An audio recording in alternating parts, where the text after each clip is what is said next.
আসসালামু আলাইকুম।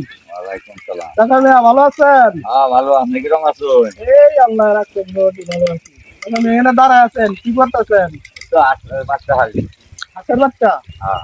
ও, এখানে কতগুলো হাঁসের বাচ্চা আছে? হাজার। 1000? হ্যাঁ। ও, আচ্ছা আচ্ছা। তাহলে আপনি কতদিন যাবত এই হাঁসের ব্যবসার সাথে জড়িত?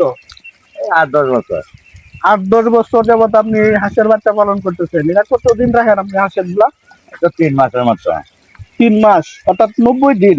হ্যাঁ। 90 দিনে কি হাঁসগুলা এখন আপনি কতদিনের বাচ্চা নিয়ে আসছেন হাঁসের? না, 25 দিন। ও, আচ্ছা ঠিক আছে। তাহলে আপনার এই হাঁসের বাচ্চার কি কোনো আলাদা কোনো খাদ্য আছে, না এরকম যে প্রাকৃতিক খাদ্য এই খাদ্যই খায়? পোল্ট্রি খাওয়াই আর ধান খাওয়াই। পোলট্রি খাওয়ান আর ধান খাওয়ান।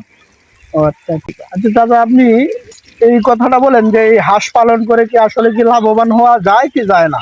হ্যাঁ, লাভবান হন যায়। কেমন লাভবান হওয়া যায় অনুমান আপনার এই 1000 হাঁসের বাচ্চার মধ্যে কত টাকা খরচ আছে এই 3 মাসে, আর 3 মাস পরে এটা কেমন লাভ দিতে পারে, কত টাকা বিক্রি করবেন অর্থাৎ এই কথাটা বলতেছি। বাচ্চা তাহলে লাভ হয়, মোটামুটি লাভ হয়ে আছে। হাঁসগুলো আপনি 1000 হাঁসের বাচ্চা নিয়ে আসছেন, 3 মাস আপনি হাঁস লালন পালন করবেন, আপনার কাছে রাখবেন। আচ্ছা, এই হাঁসগুলা যদি 3 মাস পরে বিক্রি করেন, এক একটা হাঁসের গড় ওজন কত হতে পারে? এটা ঠিক আছে, কিছুটা বেশি হয় কিছুটা কম হয়, তবে 1-1.5 কেজি হয়ে যায়। এক একটা হাঁস প্রায় 1 থেকে 1.5 কেজি হ্যাঁ, এরকম এরকম। হয়।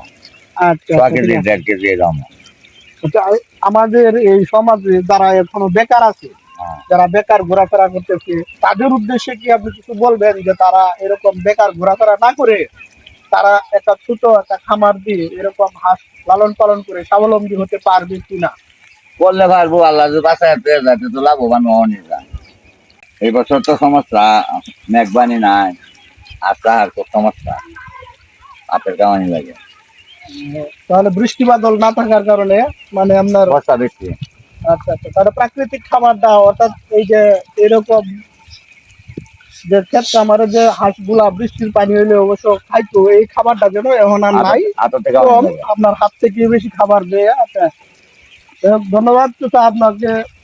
আপনার এই সুন্দর খামার পরিচালনা করতেছেন প্রায় 8 থেকে 10 বছর যাবৎ, আপনি নিজেও উপকৃত হয়েছেন। আমাদের সমাজে যারা বেকার, যারা দেশ থেকে বিদেশ যেতেছে, তাদের উদ্দেশ্যে আপনি বলতেছেন যে এইগুলা বাইরে থেকে যদি তারা একটা ছোটখাটো হাঁসের খামার করে তাহলে অবশ্যই তারা স্বাবলম্বী হতে পারবে, এবং এটা মধ্যে অত্যন্ত একটা লাভজনক ব্যবসা হিসেবে আপনি বলতেছেন, তাই না? আপনাকে ধন্যবাদ। ধন্যবাদ চাচা আপনাকে। আর সম্মানিত শুধু যারা আজকে আমাদের এই প্রোগ্রামটা দেখবেন, উনি আমাদের এলাকার একজন স্বনামধন্য এরকম খামার করে আজকে স্বাবলম্বী হয়েছেন। আর ওনার কথা কি বলবো, উনি ওনার মুখ দিয়ে বলছেন প্রায় 8 থেকে 10 বছর যাবৎ উনি এই হাঁসের খামারের সাথে সম্পৃক্ত আছেন, এবং উনি এই হাঁসের খামার দিয়ে অত্যন্ত লাভবান। এবং তিনি এই কথাও বলতেছেন যারা দেশ থেকে প্রবাসে গিয়ে টাকা উপার্জন করার জন্য যাচ্ছেন, তাদের উদ্দেশ্যে বলতেছেন তারা ওই দেশে না গিয়ে বাংলাদেশে থেকে সাধারণ গ্রামগঞ্জে এরকম একটি খামার করে আপনি আপনার জীবন সুন্দর মতো পরিচালনা করতে পারেন। আসসালামু আলাইকুম।